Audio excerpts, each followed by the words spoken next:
Assalamualaikum warahmatullahi wabarakatuh. Kembali lagi di channel Berita Mistis. Untuk kisah kali ini masih melanjutkan dari kisah yang sebelumnya, yaitu sebuah kisah yang ditulis oleh Dioseta. Sebuah kisah yang berjudul Jagat Segoro Demit, Danan dan Cahyo. Sebelum kita masuk ke ceritanya, tekan dulu tombol like video ini dan jangan lupa tekan juga tombol subscribe channel ini. Dan nyalakan juga lonceng notifikasinya agar tidak ketinggalan cerita-cerita baru dari channel ini. Dan bagi teman-teman yang ingin membaca langsung ceritanya, nanti silahkan saja kunjungi linknya yang nanti akan saya sertakan di kolom deskripsi. Dan bagi teman-teman yang juga ingin membaca koleksi-koleksi cerita lain dari Kak Dioseta, nanti silahkan saja kunjungi linknya juga yang nanti akan saya sertakan juga di kolom deskripsi. Dan seperti apa untuk kelanjutan kisah ini? Langsung saja kita simak berikut ini.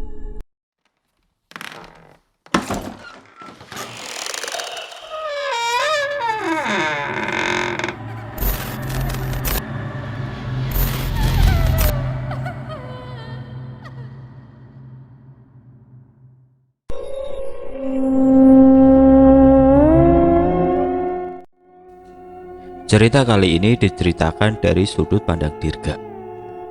Sebuah cerita yang sulit dipercaya terdengar dari seorang nenek yang berasal dari Trabiryasono. Ia memperkenalkan diri dengan nama Kanjeng Sarwina Biryasono. Kanjeng Sarwina benar-benar pernah bertemu dengan Mas Cahyo bertahun-tahun yang lalu? Tanya Guntur. Kalau kalian panggil saja saya Mbok Sar, tidak hanya Cahyo, saya juga bertemu Dana dan Pak Leknya, jelas Mbok Sar. Ia menceritakan tentang hal yang sulit dipercaya. Saat itu ia hampir mati untuk menjadi tumbal ritual sosok dukun nenek tua di pabrik gula. Kelima saudaranya sudah mati, namun Cahyo menemukan Mbok Sar dan menolongnya. Dengan mantra yang aku ketahui dan darah dari jasad saudara saya, kami pun mengembalikan iblis-iblis itu ke tempat asalnya. Seharusnya saya juga ikut terbawa ke alam itu, tapi entah mengapa hal itu tidak terjadi, jelas Mbok Sar. Itu karena kamu masih punya hutang sama aku, ledek Nyai Jambrong. Kalau benar utangmu, gak bakal saya bayar, balas Mbok Sar. Tapi sejak saat itu saya mencoba mencari penyebab hal itu. Setidaknya untuk mengantisipasi bila ada kejadian serupa, kami tidak harus mengorbankan nyawa, tambahnya. Mendengar ucapan itu, kami pun menjadi semangat. Berarti ada cara untuk mengembalikan Mas Cahyo dan yang lain tanpa harus mengorbankan nyawa keluarga Mbok Sar, tanya Guntur semangat. Mbok Sar menggeleng. Memang ada caranya, tapi belum tentu bisa kita lakukan, jawab Mbok Sar. Sontak wajah kecewa kembali terpampang di antara kami, tapi tidak dengan Nyai Jambrong. Ia terus menatap Mbok Sar, seolah mengetahui masih ada hal lain yang diketahui Mbok Sar. Dasar nenek tua, sudah ceritakan saja rencanamu, ucap Nyai Jambrong. Kau itu nenek peot tidak sabaran. Setidaknya biar anak-anak muda ini berpikir dulu, balas Mbok Sar. Mengetahui rencananya dibongkar oleh Nyai Jambrong, Mbok Sar pun menceritakan sesuatu yang sepertinya memang disiapkan untuk kedatangan kami. Trabiryasono sudah ada sejak beratus-ratus tahun yang lalu. Saat kembalinya Raden Cokro dari Jagat Segoro Demit, ia terus meminta keturunannya untuk mencari cara agar bisa menghapuskan kutukan ini, cerita Mbok Sar. Semakin dalam ia bercerita bahwa leluhur keluarga Biryasono sempat menemukan beberapa keturunan khusus yang lahir setiap Prabu Kliwon. Beberapa dari mereka dirasakan tidak terikat dengan Jagat Segoro Demit, namun mereka masih bisa menghubungkan kedua alam ini. Hanya saja tubuhnya tidak akan ikut terbawa ke sana. Lantas, di mana orang itu, Mbok Sar? Tanya Mas Jagat. Mbok Sar menghela nafas. Sepertinya ia bersiap menerima rasa kecewa kami. Sudah lebih dari 3 keturunan, tidak ada yang lahir pada weton itu, ucap Mbok Sar. Mbok Sar sendiri? Tanya Mas Jagat. Bukan, yang terjadi pada saya bukanlah hal yang wajar, jawabnya. Aku masih terus memperhatikan cerita Mbok Sar. Pasti ada alasan ia menceritakan hal itu pada kami. Tapi leluhur saya sudah bersiap. Mereka membuat pemakaman khusus untuk anggota keluarga yang lahir pada Rabu Kliwon. memang ada keanehan terhadap jasad mereka. Mungkin saja hal itu bisa berguna bila dipertemukan dengan sesuatu yang sedang diambil oleh teman kalian. Jelas Bosar. Teman. Dari ucapan Bosar aku tergambar tentang Bajiwo dan Pak Wajah yang mencari kitab terlarang milik leluhur Bajiwo. Kenapa Bosar bisa tahu tentang itu semua? Tanya Guntur. Dia itu cenayang, jangan dinilai, dilihat penampilannya saja, ucapnya Jambrong. Kalau begitu, bagaimana kalau kita langsung ke pemakaman saja? Mungkin kita bisa mendapat petunjuk, ajak Mas Jagat. Bosar menatap Mas Jagat. Ia tidak langsung menjawab dan malah berdiri dari tempat duduknya. Pemakaman itu sudah seperti harta karun bagi beberapa dukun. Saat ke sana, kalian pasti akan berhadapan dengan berbagai hal yang mengerikan. Mereka mencoba menembus pelindung yang dibuat oleh leluhur kami. Bahkan sudah berpuluh-puluh tahun tidak ada keluarga kami yang berani ke sana, jelas Bosar.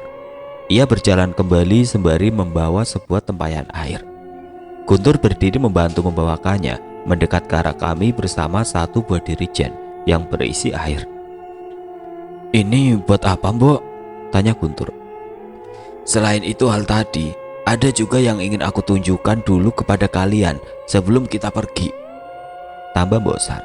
Ia meletakkan tempayan itu di tengah-tengah kami dan menuangkan air dari dirijen itu ke tempayan. Beberapa rupa kembang ia masukkan ke dalamnya dan dibiarkan mengambang. Ia menggigit jarinya sendiri dan meneteskan darahnya ke tempat itu. Tadi saya cerita kalau ada terah kami yang bisa mengendalikan kesadaran kami di jagat alam gaib. Sayangnya walau begitu, kami hanya merasakan keberadaan kami di sana dan tidak bisa melakukan apapun. Tapi saya melihat ada sosok Dewi Sendang yang melindungi teman-teman kalian. Saya pun mencari air dari sendang itu. Semoga saja ini berhasil, ucapnya. Aku mulai bisa membayangkan apa yang akan dilakukan oleh Bosar. Semoga saja itu benar. Ada beberapa mantra panjang yang ia bacakan. Ucapan mantranya ia bacakan sembari meneteskan darah pada air. Anehnya, darah itu membentuk sebuah aksara yang mengambang di air itu. Saat itu suasana di ruangan berubah menjadi berbeda. Entah aku tidak dapat merasakan apakah ini baik atau buruk, tapi aku tahu pasti ada perubahan di dalam air di tempayan itu. Air yang sebelumnya memantulkan wajah kami kini mulai berubah menunjukkan sebuah tempat menyerupai padang pasir. Bersamaan dengan perubahan itu, Bosar menjadi terdiam seolah tubuhnya tidak memiliki kesadaran kembali. Nyik, kenapa berhenti? Samar-samar terdengar suara Mas Cahyo dari arah tempayan. Saya merasakan sesuatu. Tunggu sebentar. Kali ini suara Nyi Sendang Rangu yang terdengar. Kami semua melihat pantulan keberadaan Mas Danan dan yang lainnya dari tempayan itu. Mereka semua terlihat kumal dengan pakaian yang mulai lusuh. Mas Danan, teriakku mencoba memanggil, namun sepertinya mereka tidak bisa mendengar. Hanya suaraku yang bisa terdengar oleh mereka, ucap Bosar tiba-tiba. Tapi kali ini suaranya berasal dari arah tempayan itu. Sepertinya itu adalah kesadaran Bosar yang sudah berpindah ke jagat Segoro Demit. Bayangannya terlihat dari air yang mengambang-ambang di sana. Siapa kamu? Mengapa aku merasakan keberadaan air sendangku? Tanya Nyi Sendang Rangu dengan waspada. Sabar Nyi, saya hanya ingin menunjukkan keadaan kalian kepada mereka yang khawatir. Ada dua anak kecil, seorang pria dan seorang nenek tua peot yang bersamaku saat ini, ucap Bosar. Dua anak kecil, pasti Guntur sama Dirga, potong Mas Cahyo. Betul nak, sayangnya hanya kesadaran saya yang ada di sini. Bertahanlah sebentar, kami sudah dapat petunjuk untuk mengembalikan kalian, balas Bosar. Cukup lama perbincangan itu terjadi. Pak Le, Mas Cahyo dan Mas Danan hampir tidak percaya bahwa Bosar adalah seorang nenek yang ia tolong bertahun-tahun yang lalu. Lewat Bosar kami juga menceritakan rencana kami untuk mengembalikan mereka. Seperti yang kami duga, mereka menentang dengan keras bila harus menukar kembalinya mereka dengan nyawa orang lain. Mbok, kalau ingat tentang kejadian dulu, Dukun nenek itu memiliki sosok tuan yang dipanggil dengan sebutan Raden. Dari simbol yang muncul saat ritual di pabrik gula, saya merasa itu ada hubungannya dengan sosok Raden yang pernah kami lihat saat masih sekolah dulu. Mas Danan sepertinya mencoba mencari petunjuk dari Mbok Sar. Mata Mbok Sar terlihat mengernyit, mencoba memahami maksud Mas Danan. Di tempat ini, kami melihat 5 bangunan menyerupai candi. Saat di sana, kami merasakan keberadaan makhluk yang kami lawan di pabrik gula itu. Ada juga sosok manusia yang bentuk tubuhnya mirip dengan sosok Raden yang kami lihat, jelas Mas Danan. Entah mengapa wajah Mbok Sar seketika terlihat serius. Ia menatap penuh ke arah Mas Danan. Jangan sekali-kali kalian dekati orang itu. Kalian pasti mati, teriak Mbok Sar. Maksud Mbok? Tanya Cahyo. Aku melihat tubuh Mbok Sar. Nafasnya terlihat semakin kencang seolah cemas dengan sesuatu. Dia sudah muncul, gumam Mbok Sar. Dia? Memangnya dia siapa, Mbok? Tanya Pak Le. Mbok Sar menceritakan tentang cerita yang hampir sama dengan yang aku baca di serat lontar Pak Wajah. Jika dugaannya benar, sosok Raden itu adalah leluhurnya yang memilih jalur hitam. Ia memilih untuk tinggal di jagat Segoro Demit dan kembali setelah semua ilmunya sempurna. Saat ilmunya sempurna, jangankan kelima titisan batara itu, ia bahkan bisa memanggil makhluk apapun dari alam itu ke alam kita, jelas Mbok Sar. Raden Darwana Biryasono, ucap Mas Jagat mencoba mengingat-ingat nama yang tertulis di serat lontar. Tolong bilang ke Mas Jagat dan yang lainnya, Raden itu penganut ilmu tantra kiri. Saat melihat seseorang dengan ilmu itu, kalian juga harus menjauh. Aku dan Cahyo yakin dia orang yang sama dengan yang kami lihat dulu, ucap Mas Danan mencoba memperingatkan kami. Tidak lama setelah ucapan itu, perlahan air di tempayan menjadi kusam. Kesadaran Mbok Sar pun mulai kembali ke tubuhnya. Saat itu Mbok Sar terlihat lemah dengan wajahnya yang pucat.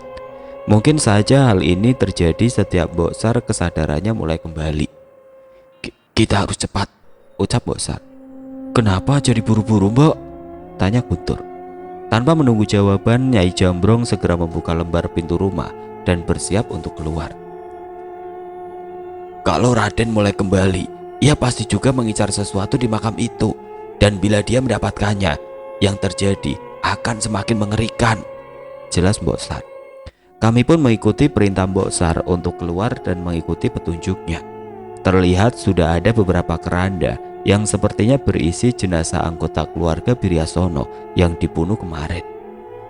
Kanjeng, mau kemana? Mereka yang membunuh saudara kita mungkin masih berada di sekitar sini, ucap salah satu abdi Mbok Sar. Sudah, kalian tenang saja. Orang-orang ini lebih mampu melindungi saya daripada kalian. Kalian tolong jaga murni.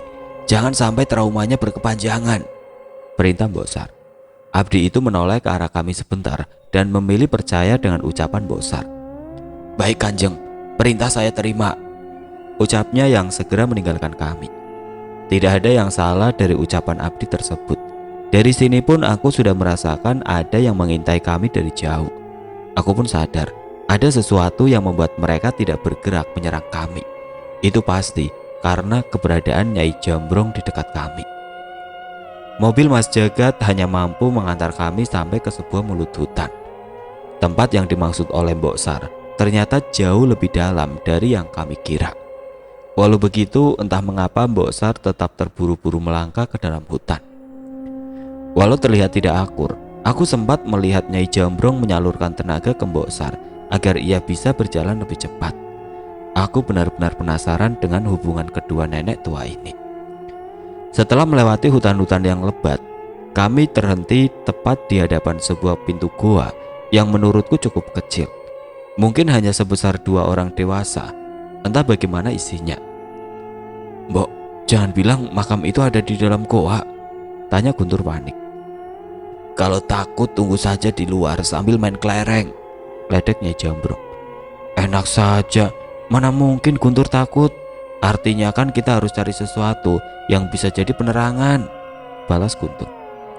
Aku tahu Guntur sepertinya juga cukup takut masuk ke dalam goa gelap itu. Apalagi itu adalah tempat keramat yang diincar banyak dukun jahat. Sebenarnya aku juga sama, hanya saja aku tidak seberani Guntur untuk berbicara. "Ayo, kita masuk, Mbok," ajak Mas Jagat. "Tahan, jangan sembarangan," ucap Mbok Sar. Baru saja mengucapkan kata-kata itu, tiba-tiba tercium bau amis mengelilingi kami semua. Kami mencari arah bau itu yang ternyata berasal dari sosok tidak kasat mata yang baru saja keluar dari goa itu. "Setan brengsek, kemana Nyai Kulambang, penjaga goa ini?" teriak Mbok Sar pada sosok yang baru saja menunjukkan wujudnya pada kami.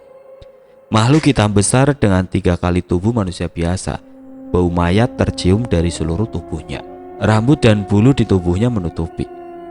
"Mundur, dia bukan demit biasa. Ada pusaka kuno di dada dan pergelangannya," peringat Mas Jagat. "Buto lemah itu sudah mati. Sekarang Raden yang menguasai tempat ini. Aku Nyai Bayuwono yang menggantikannya," ucap makhluk itu. Mbok Sar terlihat panik. Ia melihat ke arah sekeliling seolah mencari sosok Nyai Kulambang yang kuduga adalah pelindung wilayah ini. "Nyai, tolong Nyai," pinta Mbok Sar pada Nyai Jambrong. Nyai Jambrong pun melangkah ke depan mengarah ke makhluk yang mengaku bernama Nyai Bayuwono itu. "Ah, kamu utang lagi sama aku," ucap Nyai Jambrong yang segera berlari menerjang ke arah makhluk itu. Ia melilitkan butiran kalung di tangannya sembari membacakan mantra. Melihat hal itu, Guntur pun mengikatkan sarungnya dan mengikuti Nyai Jambrong dari belakang. Guntur mencoba menyerang kaki makhluk itu yang sebesar tubuhnya. Sayangnya serangannya tidak cukup kuat untuk menggoyahkannya.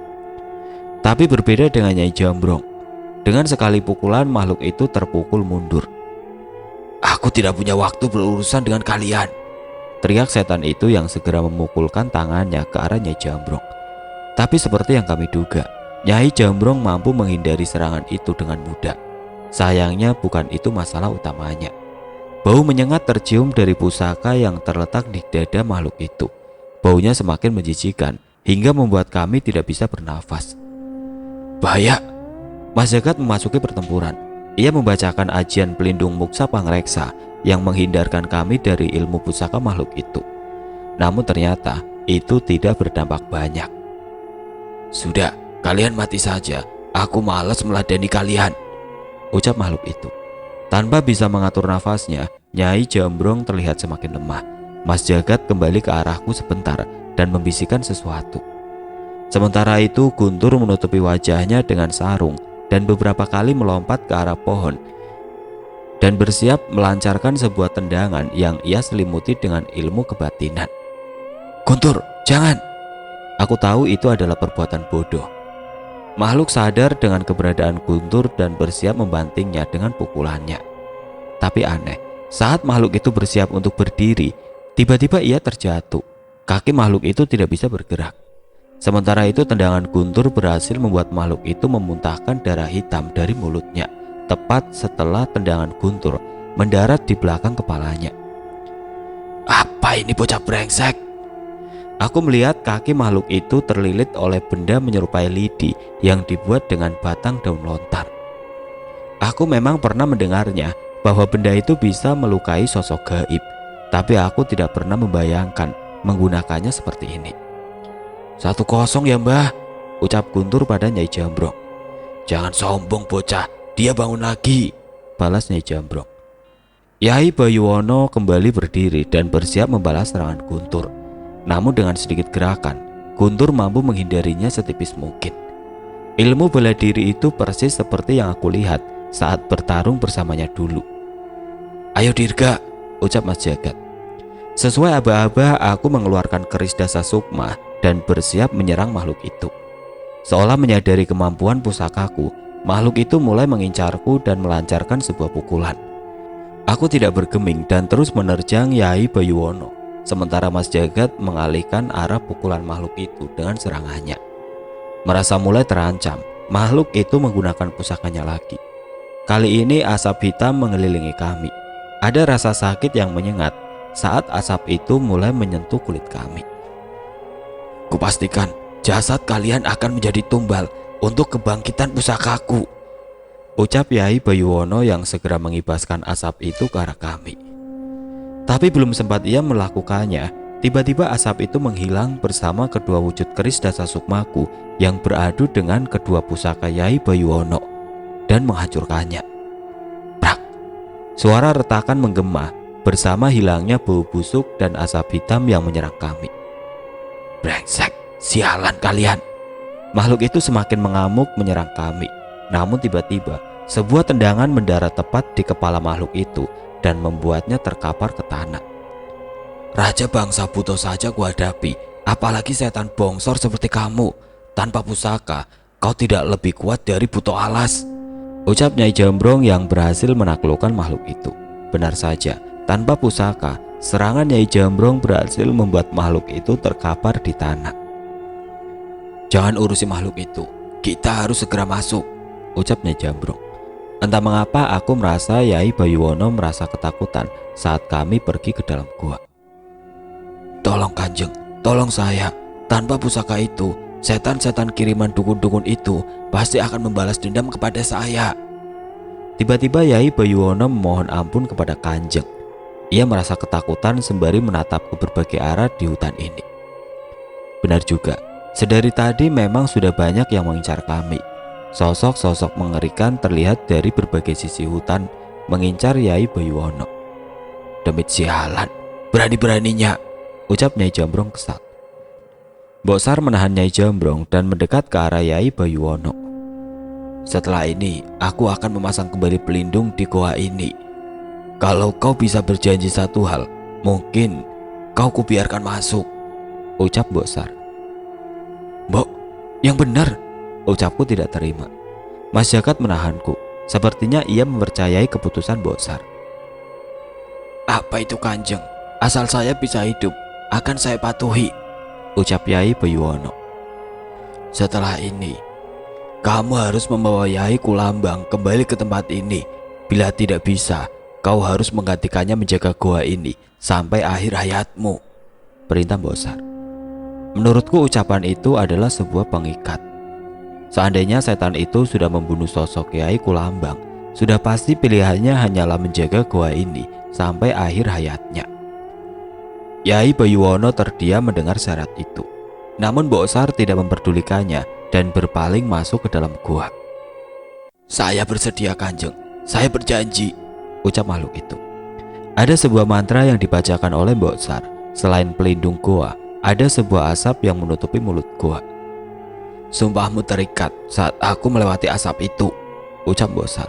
Kami pun segera pergi meninggalkan Yai Bayuwono.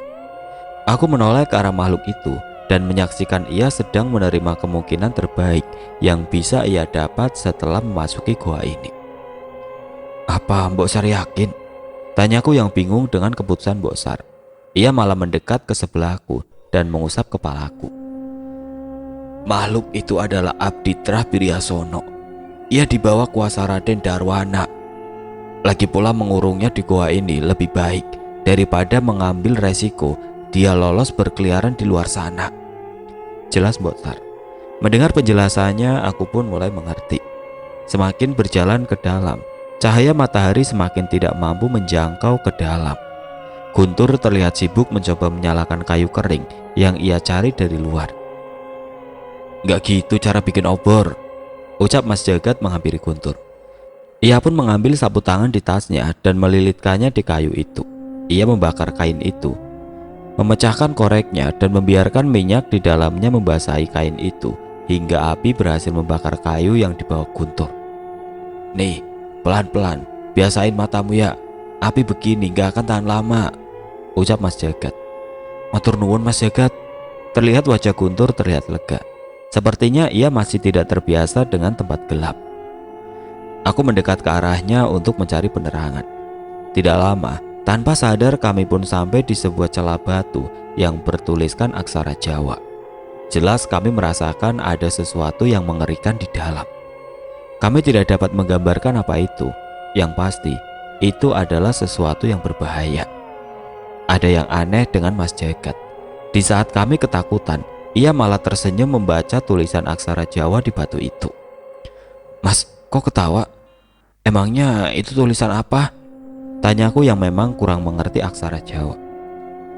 Satu masalah kita terselesaikan, Dirga, ucap Mas Jagat. Sudah aku bilang, ini semua sudah ditakdirkan, ucap Bosar. Guntur mendekatkan obornya ke batu itu dan mencoba membacanya sendiri. Artinya apa itu, Tur? Tanyaku. Kurang lebih ini pesan, dan bekas darah di dinding itu adalah persetujuan mereka, ucap Guntur. Aku masih gak ngerti, isi pesannya apa? Tanyaku. Guntur membacanya dengan seksama pesan pendek itu dan mencoba menjelaskannya padaku. Apabila jasad kami yang telah mati bisa berguna untuk mereka yang hidup, itu adalah penghargaan tertinggi. Kurang lebih itu isinya, Dirga, ucap Guntur. Aku mengerti. Dengan adanya pesan ini mungkin saja Mbak Jiwo lebih tenang untuk membuat pusaka yang memang dibutuhkan untuk menyelamatkan Mas Danan dan yang lain. Aku menoleh ke arah Mas Jagat dan semakin bersemangat. Tetapi ia malah memegang kepalaku dan menolehkannya ke arah dalam celah gua itu. Jangan senang dulu, kita harus mencari cara untuk menghadapi siapapun yang ada di dalam, ucap Mas Jagat. Dirga dan Jagat berada dalam bahaya, namun Danan dan yang lain masih belum mendapatkan cara untuk keluar dari Jagat Segoro Demit. Dinginnya embun pagi kali ini tidak seperti biasa.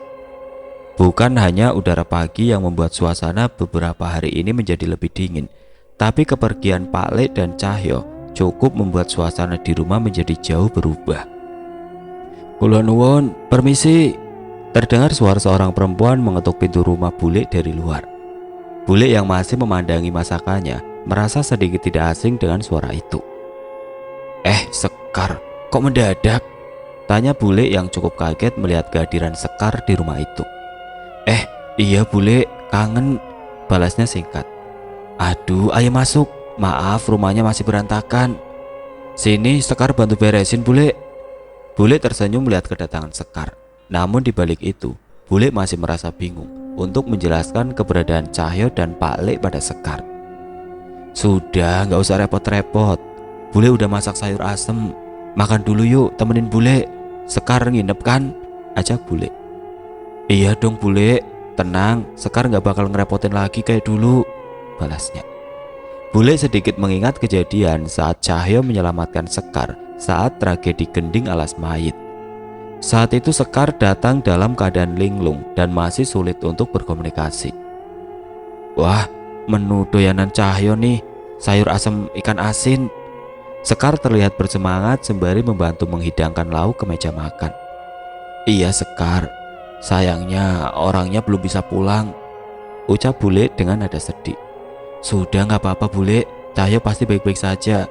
Sekar gak khawatir kok sama Cahyo dan Pak Lek. Hibur Sekar sembari mengambilkan lauk untuk Bule. Bule menatap Sekar, ia terlihat begitu tegar. Sepertinya Sekar juga sudah mengetahui tentang keadaan Pak Lek dan Cahyo sekarang. Sekar lebih khawatir sama Bule, tinggal sendirian itu gak enak. Kalau boleh, Sekar nemenin Bule di sini ya sampai Mas Cahyo pulang, pinta Sekar. Bule tersenyum mendengar niat baik Sekar. Jelas kehadiran Sekar hari ini merubah suasana rumah ini menjadi lebih berbeda. Bule sendirian saja? Tanya seorang ibu yang berpapasan dengan Bule di pasar. Enggak Bu, ada yang nemenin kok, balas Bule sembari memilih sayuran di salah satu lapak. Wah, Pak Lek udah pulang. Akhirnya ya Bule, jarang sekali Pak Lek pergi selama ini, balas ibu itu. Belum, Pak Lek belum pulang Bu, balas Bule. Tidak berapa lama Sekar datang menghampiri Bule dengan membawa beberapa bumbu masakan yang baru saja ia beli di sisi lain pasar. Ini Sekar, calonnya si Cahyo.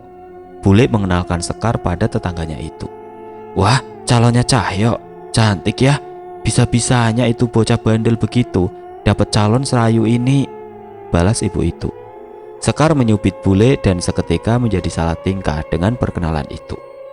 Awalnya ia ingin protes, tapi saat melihat Bule tersenyum menikmati perbincangan itu, ia pun mengurungkan niatnya. Bule, Sekar malu tahu, ucap Sekar sembari berjalanan pulang. Gak apa-apa Sekar, biar Cahyo kaget pas pulang nanti ditanyain ibu sekampung, balas Bule sambil tertawa kecil. Sekar ikut tertawa, ternyata Bule juga punya sifat iseng juga. Lambat laun warga desa pun semakin mengenal Sekar. Bule juga sangat terbantu dengan keberadaan Sekar di rumah. Suatu ketika Bule melihat Sekar menari di pendopo belakang rumah, tempat biasa Pak Le dan Cahyo berkumpul. Awalnya Bule merasa khawatir kalau itu ada hubungannya dengan kutukan yang menyerang desanya dulu. Tapi ternyata Bule salah.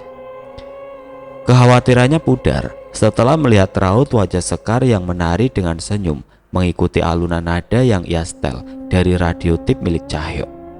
"Bule baru tahu kamu bisa nari," ucap Bule mencoba menegur Sekar yang baru selesai dengan tariannya. Bule jadi malu," balas Sekar. "Tapi tarianmu bagus loh, Bule sampai pangling." Sekar mematikan tipnya dan merapikan aksesoris yang ia kenakan. "Iya Bule, Sekar juga nggak mau kalah dari Mas Cahyo. Sekar harus bisa ngalahin trauma Sekar. Tarian korban kutukan gending alas mayit itu nggak boleh terus menghantui Sekar," balasnya. Bule tersenyum dan menghela nafasnya. Ia merasa saat ini semua orang di dekatnya sedang berusaha untuk menjadi sosok yang lebih baik. Sekar pun mengajak Bule untuk ke tengah mengikuti gerakan Sekar meliuk-liuk di pendopo itu. Awalnya Bule canggung, namun sepertinya mereka berdua menikmati alunan musik itu dan tidak henti-hentinya tertawa menertawakan keasikan mereka. Di bawah bulan purnama malam itu, tidak lagi tarian mengerikan yang terjadi seperti saat dulu. Saat ini purnama menjadi saksi kebahagiaan dalam tarian mereka yang hanya bisa dinikmati oleh mereka berdua. Beralih ke desa Kandimaya. "Pelan-pelan saja Nyai, bentar lagi kita sampai kok," ucap Naya menemani Nyai Kirana mendaki Bukit Batu. "Iya Naya, maaf ya malah jadi ngerepotin kamu," balas Nyai Kirana. "Merepotkan apa Nyai? Justru Naya seneng diajak ke sini. Pemandangannya indah, hutan-hutan di sini juga masih hijau," jawab Naya dengan wajah sumringah. Nyai Kirana menatap Naya dengan tersenyum, seperti sedang senang menatap wajah anak perempuannya sendiri. "Panggil ibu aja ya Naya, jangan panggil Nyai," ucap Nyai Kirana sembari mengelus kepala Naya. Sontak wajah Naya terlihat canggung. "Udah nurut saja, ayo lanjut lagi," ucap Nyai Kirana tanpa memberi kesempatan Naya untuk menjawab. "Baik Nyai, Ibu," balas Naya yang tidak mampu menyembunyikan senyumnya. Cukup lama perjalanan yang mereka lakukan untuk mencapai tempat yang mereka tuju. Sebuah makam di atas Bukit Batu. Tertulis nama seseorang yang penting untuk Nyai Kirana dan Danan di sana. Bisma Sambara. Seseorang yang pernah menyelamatkan ayah Naya sewaktu kecil dan juga ayah dari seseorang yang sangat Naya sayangi. Terlihat seekor burung jalak kecil sedang hinggap di atas batu nisan itu. Sepertinya sarangnya juga tidak jauh dari tempat mereka berada. "Mas, ngapunten ya, Kirana baru bisa kesini lagi," gumam Nyai Kirana sembari membersihkan makam suaminya itu. Naya menatap tingkah laku Nyai Kirana yang menurutnya terlihat romantis, walau sosok lelaki yang ia sayangi sudah tidak ada lagi di sisinya. "Kirana ditemenin sama Naya, calonnya Danan. Nggak nyangka ya kalau Danan juga nyantolnya sama sinden," lanjutnya lagi. "Ibu jangan gitu, Naya malu," ucap Naya sambil sedikit menyenggol lengan Nyai Kirana. Nyai Kirana malah semakin tertawa melihat tingkah Naya. Di atas Bukit Batu itu, Nyai Kirana bercerita banyak tentang Danan, ayahnya, dan tempat itu. "Tempat ini tidak akan seindah ini kalau tidak dijaga oleh sosok yang luar biasa," ucap Nyai Kirana. Naya sepertinya sudah bisa menebak sosok yang dimaksud oleh Nyai Kirana dari cerita yang pernah diceritakan Danang. "Namanya Butolireng." Naya benar-benar antusias mendengar kisah pertarungan antara ayah Danan dan Butolireng hingga mereka berdua menjadi bersahabat. Bahkan Nyai Kirana sempat cemburu saat suaminya itu meminta dimakamkan di atas Bukit Batu dibanding dekat dengan keluarganya. "Yang sabar ya Bu, ada berkahnya juga. Jadi tiap mengunjungin Bapak, kita bisa melihat pemandangan sebagus ini," ucap Naya. "Iya Nduk, bapaknya Danan memang susah ditebak," balas Nyai Kirana. Sama persis sama anaknya, Naya membalas sambil sedikit mengingat setiap wajah Danan saat bersama dengannya. Entah berapa lama mereka bercengkrama di tempat itu sembari menikmati udara segar dan pemandangan yang membuat mereka merasa nyaman. Seolah-olah seluruh serangga hutan, burung-burung, dan seluruh alam di hutan sekitar Bukit Batu menyambut kedatangan mereka. "Mas, bantu jaga Danan dari sana ya. Kirana sama Naya cuma bisa menitip doa dan menanti dengan sabar. Tapi kami tahu Danan dan yang lain pasti akan kembali dengan selamat," ucap Nyai Kirana. Naya tahu dengan betul, di balik wajah kuat Nyai Kirana tersimpan rasa khawatir yang mendalam atas anaknya itu. Sebelum memutuskan untuk pulang, Nyai Kirana menyanyikan sebuah tembang dengan suara yang merdu di atas Bukit Batu itu. Naya tahu dengan jelas bahwa itu adalah tembang yang sangat disukai ayah Danan semasa ia hidup. Naya pun mengimbangi suara Nyai Kirana dan membiarkan suara mereka berdua menghibur siapapun yang mendengar di atas Bukit Batu itu. Entah itu hewan hutan, dedaunan yang jatuh, rimbunya pepohonan, ataupun hanya seekor burung jalak yang setia mendengarkan dari atas batu nisan itu. Kembali di puing-puing desa Kumolorandu. Tepat saat Mbak Jiwo dan Pak Waja kembali ke desa itu, seluruh suasana kembali mencekam. Langit kembali terlihat menghitam dengan puluhan makhluk memantau mereka dari kejauhan. "Mbak Jiwo," Pak Waja yang khawatir mencoba memastikan keadaannya. "Tenang Pak Waja, saya sudah memutuskan apa yang harus saya lakukan," balas Mbak Jiwo. Pak Waja sekali lagi memastikan raut wajah Mbak Jiwo. Kali ini ia yakin bahwa tidak ada keraguan di wajahnya. Ia kembali mendatangi sebuah makam di belakang rumah. Bersamaan dengan itu, sosok makhluk menyerupai jasad warga yang sudah membusuk mengepung mereka. Mbak Jiwo tidak beranjak sama sekali dari tempatnya. Ia terus menggali makam itu, bahkan walau berbagai makhluk menjijikan itu mengerubuti tubuhnya, mencakarnya, dan menghalanginya. "Mbak Jiwo, jangan nekat!" teriak Pak Wajah. Mbak Jiwo tidak bergeming dan terus melakukan tujuannya itu. Anehnya, memang makhluk-makhluk itu hanya menyerang Mbak Jiwo. Pak Wajah tidak ingin lengah. Sedari tadi ia memang sudah merasakan niat jahat lain di tempat ini. Sesekali ia membacakan doa untuk memulihkan Mbak Jiwo, sekaligus mencari asal kecurigaannya. Ada sesuatu yang membuat Pak Wajah merasa tidak nyaman. Sementara Mbak Jiwo masih berusaha mengambil kitab itu. Pak Wajah pun mengeluarkan pusaka mangkuk kuningannya dan mendentingkan suaranya ke seluruh penjuru hutan. Benar saja, tepat saat suara itu menggema, berbagai sosok ular terlihat sedang memantau mereka dari setiap pohon di hutan itu. Pak Wajah memutuskan untuk tidak memberitahu hal itu kepada Mbak Jiwo dan memilih menghadapi ular jadi-jadian itu seorang diri. Dengan beberapa mantra, Pak Wajah berhasil membakar puluhan ular yang mencoba mengincar mereka. Namun hal itu membangkitkan amarah sosok di balik keberadaan makhluk-makhluk itu. "Manusia-manusia brengsek, seharusnya kalian tinggal mengambil kitab itu dan mati saja," terdengar suara perempuan tua menggema ke seluruh hutan. Pak Wajah kembali membaca mantranya, seolah untuk membuka tabir yang menyelimuti tempat ini. Gila, rupanya seluruh desa Kumolorandu saat ini berada dalam lilitan ular besar dengan tubuh perempuan. Makhluk itu benar-benar besar, bahkan tubuh perempuannya pun hampir setinggi rumah. "Siluman ular, sebaiknya kau meninggalkan tempat ini," perintah Pak Wajah. Siluman ular itu menatap Pak Wajah. Sepertinya ia juga tahu bahwa Pak Wajah bukanlah manusia biasa yang bisa ia ancam begitu saja. "Orang itu harus mempertanggungjawabkan darah yang ditumpahkan oleh leluhurnya. Kau tidak berhak ikut campur," ucap siluman ular itu. Pak Wajah benar-benar tidak ingin menggubris ucapan siluman itu. Sebaliknya, ia membacakan sebuah mantra yang menciptakan batas berupa api yang membakar perbatasan desa. "Urusan Mbak Jiwo dengan warga desa ini bukan siluman seperti kau," ucap Pak Wajah dengan tegas. "Orang-orang itu mengabdi kepadaku. Orang itu juga urusanku." Siluman ular itu masih tidak ingin menyerah.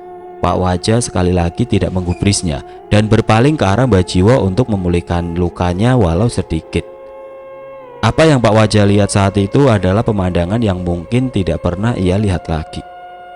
Seorang Mbah Jiwo dengan darah, keringat, dan air mata bercucuran menggali makam itu dengan menahan semua serangan dan umpatan setan-setan di sekitarnya. Semua rasa bersalah yang diturunkan oleh leluhurnya, ia terima seorang diri di tempat itu. Tidak akan aku biarkan kau mati di tempat ini, Mbah Jiwo. Itu adalah ucapan Pak Wajah sekaligus janji yang ia ucapkan di tempat itu. Siluman ular itu terus mengawasi mereka berdua.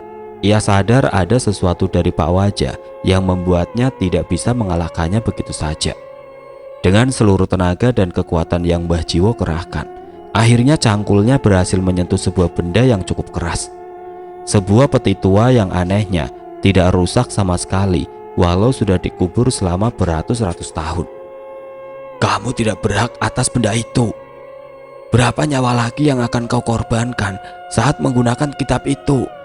Dosamu tidak akan terampuni lagi setelah ini. Benda itu adalah darah dan nyawa anak-anak dan keluarga kami.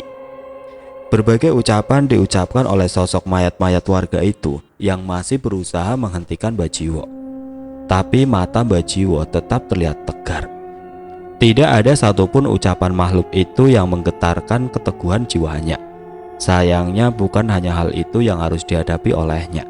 Tepat saat meninggalkan makam, seekor ular raksasa sudah menunggunya di atas sebuah pohon besar. Ular itu membuka mulutnya lebar-lebar dan bersiap menerkam Mbah Jiwo. Jangan pedulikan ular itu, ucap Pak Wajah. Benar saja, tepat saat akan menerkam Mbah Jiwo, tiba-tiba ular itu terbakar oleh mantra yang dibacakan Pak Wajah. Terima kasih Wajah, balas Mbah Jiwo yang masih berusaha menahan sakit dari serangan mayat-mayat itu. Siluman ular yang dari tadi memperhatikan dari jauh itu akhirnya tersenyum saat melihat Mbah Jiwo membawa benda yang ia dapatkan dari makam. Ia mendekat ke arah Mbah Jiwo dan melesat dengan cepat. Dengan sekejap kotak itu sudah berada di tangannya dengan tubuhnya yang melilit Mbah Jiwo yang dalam keadaan lemah. Aku sudah bilang, jangan ganggu kami. Wajah Pak Wajah terlihat memerah padam. Tubuhnya seolah terbakar menjadi bola api dan berubah dalam wujud rangda. Dengan sekejap ia melahap setengah tubuh manusia ular itu hingga darah hitam mengalir dari sisi tubuh yang tersisa. Kejadian itu hanya berlangsung beberapa detik sampai ia kembali ke wujud manusia lagi dan membawa kotak itu kembali kepada Pak Wajah. Sialnya, rupanya siluman ular itu tidak sendiri. Dari dalam tanah muncul ular hitam yang menjelma menjadi pria hitam bersisik. Sambil mengendap-endap, makhluk itu membuka mulutnya lebar-lebar, mencoba menggigit Pak Wajah dan mencengkeramnya dengan kukunya yang tajam. Namun sebelum itu terjadi, tiba-tiba muncul sosok makhluk kepala kerbau menarik tubuh siluman ular itu. Ia membenturkan kepala makhluk itu ke pohon, memukulinya hingga tidak berdaya, dan merobek tubuhnya menjadi beberapa bagian. Terima kasih Ki Mahesa Ombo, ucap Pak Wajah. Tepat setelah kedua siluman ular itu mati, seluruh arwah penasaran berwujud mayat yang mengerubungi Mbah Jiwo terhenti. Mereka seperti terlepas dari ikatan makhluk yang membelenggunya di tempat itu. Jadi, mereka terjebak oleh perjanjian dengan sosok siluman-siluman itu? Tanya Pak Wajah. Mbah Jiwo mengangguk. Seandainya bukan karena perbuatan leluhur saya, mungkin mereka tidak akan membuat perjanjian dengan makhluk itu. Tidak semata-mata karena itu, Mbah. Semua yang terjadi di masa lalu karena hasutan makhluk-makhluk itu, balas Pak Wajah. Mbah Jiwo menghela nafas. Saat ini ia hanya ingin memandang ke depan, menjaga orang-orang yang disayanginya. Tepat saat mereka meninggalkan desa, hutan pun kembali seperti semula. Sosok-sosok jasad warga desa mulai menghilang. Sepertinya mereka sudah tidak terikat oleh siluman itu lagi. Mbah Jiwo kembali menoleh ke desa itu sejenak dan mendekat ke arah roh-roh itu. Dimas dan Rumi, mereka adalah cucu-cucu kalian. Saat ini mereka cucuku juga. Saya berjanji akan menjaga mereka dengan nyawa saya. Bukan sekedar untuk menebus dosa, tapi karena saya menyayangi mereka dengan tulus. Ucapan Bajiwo mengantar kepergian roh-roh yang sudah terlepas dari makhluk yang mengikatnya itu. Tapi tidak hanya roh itu, sepertinya Bajiwo pun mulai terlepas dari beban atas dosa-dosa yang selama ini menghantuinya. Beralih ke pemakaman Trabiryasono. Sebuah celah kecil menuntun Dirga, Guntur, Jagat, Mbok Sar, dan Nyai Jambrong ke sebuah pemakaman yang sangat tidak biasa. Ada pohon-pohon yang tumbuh di dalam menjulang hingga keluar gua, sementara makam-makam itu terjajar rapi di dalam. Tidak seperti di jalur masuk tadi, tempat ini sedikit terang dengan cahaya bulan yang masuk dari atas. Walaupun langit-langitnya terbuka, mereka yakin jalur di luar hampir tidak bisa dilalui oleh manusia dengan mudah. Raden Darwana. Mbok Sar mengucapkan nama yang sepertinya sudah lama tidak ia dengar. Ia ingin memastikan siapakah laki-laki yang berdiri di tengah makam dengan kekuatan yang mengerikan itu. Mendengar ucapan Mbok Sar, pria itu menoleh ke arah kami. Aneh, ada yang sangat aneh dari tubuhnya, terutama wajahnya. Wajahnya terkadang seperti berubah menjadi makhluk menyeramkan dan kadang seperti manusia. Mereka semua menduga bahwa orang itu sendiri mungkin tidak dapat mengendalikan hal itu. Tidak usah, seluruh saripati dari jasad-jasad yang ada di sini sudah lebih dari cukup. Jangan sia-siakan nyawamu, cucuku, ucap sosok yang dipanggil dengan nama Raden Darwana oleh Mbok Sar itu. Cucu, aku sama sekali tidak merasa ada hubungan darah dengan iblis sepertimu, bentak Mbok Sar. Raden Darwana tidak memperdulikan ucapan Mbok Sar. Sebaliknya, ia menghancurkan salah satu makam di tempat itu dengan tangan kosong. Tangannya menggenggam sebuah tengkorak yang terkubur di makam itu, menghancurkannya dan membuangnya. Ia terus memasukkan tangannya seolah mencari sesuatu yang berada di dalam makam. Hentikan! Mbok Sar terlihat kesal atas perlakuan Raden Darwana terhadap jasad-jasad yang telah terkubur di tempat itu. Nyai Jambrong menahan Mbok Sar untuk mendekat. Ia tahu dengan jelas bahwa yang berada di hadapannya bukanlah makhluk biasa. Perkiraan mereka benar, Raden Darwana tidak sendirian. Saat mata mereka menyapu ke sekeliling goa, samar-samar terlihat dengan jelas beberapa sosok memantau mereka dari kejauhan. Ada satu yang menarik perhatian Nyai Jambrong. Seorang kakek tua berambut putih panjang dengan kulit yang sudah membusuk.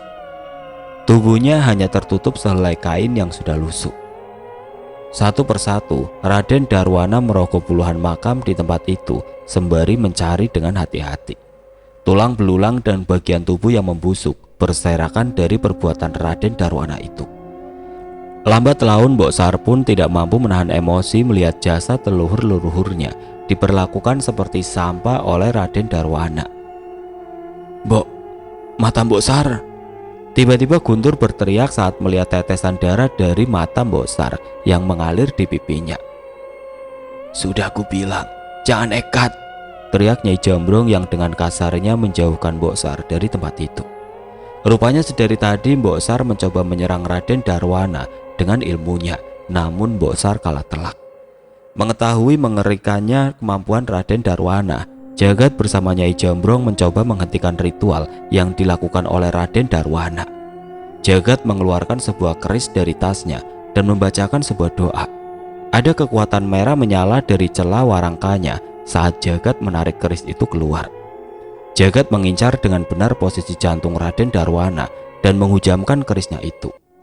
Namun dengan sebuah gerakan, Raden Darwana dapat menghindari serangan itu. Di sisi satunya, Nyai Jambrong sudah bersiap mendaratkan kakinya di wajah Raden Darwana. Namun sama saja, tidak ada satupun serangan dari mereka yang mengenai sosok itu. Ki Walang Lunggono, urus mereka. Raden Darwana sama sekali tidak memperdulikan Nyai Jambrong dan Jagat. Ia hanya fokus mencari benda dari berbagai makam yang ada di sana.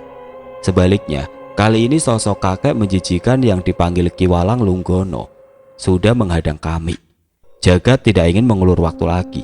Ia menyerang kakek itu bersama dengan Nyai Jambrong. Namun tiba-tiba tubuh mereka terhenti dengan sendirinya. Kalau kamu masih muda, pasti sudah aku ajarin hari. Ki Walang Lunggono meledek Nyai Jambrong yang sekuat tenaga berusaha menggerakkan dirinya. Sementara itu Ki Walang Lunggono menari-nari dengan aneh seolah mempermainkan kami. "Dirga!" Jagat berteriak memberi isyarat pada Dirga. Tidak berapa lama sebuah keris pusaka melayang menyerang Ki Walang Lunggono. Ia dapat menghindar dengan mudah. Namun kakek itu tidak sadar bahwa ada sebuah keris lagi yang melayang menyerang kakinya. Bocah busuk. Merasa kesal dengan serangan Dirga, Ki Walang Lunggono pun mengejar sosok Dirga yang masih berusaha mengendalikan kerisnya. Dengan sigap Guntur menarik sarungnya dan mengibaskannya menghalangi pandangan kakek itu. Tepat saat sampai di tempat Dirga, kakek itu tidak menemui sosok yang melukainya itu. "Aku tidak sudi menari dengan anjing," ucap Nyai Jambrong yang muncul di posisi Dirga. Ia segera mendaratkan sebuah pukulan dari tangannya yang terikat sebuah tasbih. Kakek itu terpental, namun mereka tahu itu tidak fatal. Saat mereka ingin kembali menyerang, tiba-tiba goa itu diselimuti dengan kekuatan yang menakutkan. Mereka semua menoleh ke arah pemilik kekuatan itu. Sekali lagi pemandangan mengerikan terlihat di hadapan mereka. Raden Darwana menggenggam bola mata yang masih utuh yang ia dapat dari salah satu makam. Ia memakannya tanpa tersisa. Tidak hanya itu, ada telinga, jari tangan, bagian yang tidak terbayangkan dari jasad di makam itu. Ia makan hingga habis. "Rupanya ada bagian tubuh dari jasad itu yang tidak bisa membusuk," ucap Nyai Jambrong. "Maksudnya Nyai?" tanya Jagat. "Ada aliran dari tantra kiri yang menggunakan bagian tubuh jasad manusia untuk mencapai kesempurnaan ilmunya. Lebih dari itu, jasad-jasad ini memiliki bagian tubuh yang hidup di dua alam dan tidak bisa membusuk. Jika ritualnya berhasil, orang itu bisa kapan saja menggunakan kekuatan dari jagat Segoro Demit," jelas Nyai Jambrong. "Maksudnya Raden Darwana bisa terhubung dengan energi tidak terbatas dari jagat Segoro Demit?" tanya Guntur. "Benar, itu salah satu cara yang ditawarkan padaku. Masih menganut ilmu hitam," jelas Nyai Jambrong. Mengetahui hal itu, sontak kami berempat menyerang Raden Darwana secara bersamaan. Tapi sekali lagi kami gagal. Tubuh kami terhenti dengan mantra yang dinyanyikan Ki Walang Lunggono. "Hanya butuh 100 nyawa lagi," gumam Raden Darwana yang wujudnya tiba-tiba berubah menjadi hitam dan menghilang di balik bayangan. Samar-samar mereka pun merasakan kepergian sosok Raden Darwana. "Dia kabur, Nyai," teriak Guntur. "Kabur? Kalian yang sama sekali tidak pantas berhadapan dengan Raden. Kalian hanya hadiah dari Raden untuk menjadi tumbalku." Benar saja, tidak lama setelah kepergian Raden, tiba-tiba tidak ada satupun dari mereka yang dapat bergerak. Mata mereka memerah dengan darah yang memaksa keluar dari setiap rongga di tubuh mereka. "Demi sialan!" teriak Dirga sembari menyerang Ki Walang Lunggono dengan memerintahkan kerisnya. Sayangnya kali ini makhluk itu bisa menghindarinya dengan mudah sembari menari memainkan langkahnya. Tidak ada sedikit pun dari tariannya yang indah. Ia hanya memutar sendi-sendinya dan memamerkan bagian busuk dari tubuhnya. "Dirga, cukup!" teriak Mas Jagat. "Tapi Mas..." "Iya Dirga, wajahmu pucat. Fokus baca doa buat menangkal kutukan Ki Walang Lunggono itu," ucap Guntur yang sadar bahwa Dirga bisa saja kehilangan kesadarannya. Selain karena kehabisan darah, jurus yang digunakan Dirga juga sayang membebani dirinya. Tidak ada yang bisa mereka lakukan lagi selain berusaha menahan kutukan Ki Walang Lunggono dengan doa-doa dan ajian yang mereka bisa. Sayangnya, itu hanya berhasil untuk mengulur waktu saja. Ada sesuatu yang sepertinya Jagat rencanakan. Mulutnya membisikkan sebuah mantra yang membuat kerisnya semakin menyala merah. "Percuma saja bocah goblok, jurusmu itu tidak akan mampu melukaiku," ledek Ki Walang Lunggono. Jagat tidak gentar, tapi sepertinya ia juga menyadari akan hal itu. Jurus yang ia gunakan belum tentu bisa berhasil, namun setidaknya ia tidak ingin pasrah begitu saja mati di tempat ini. Ajian Watu Geni.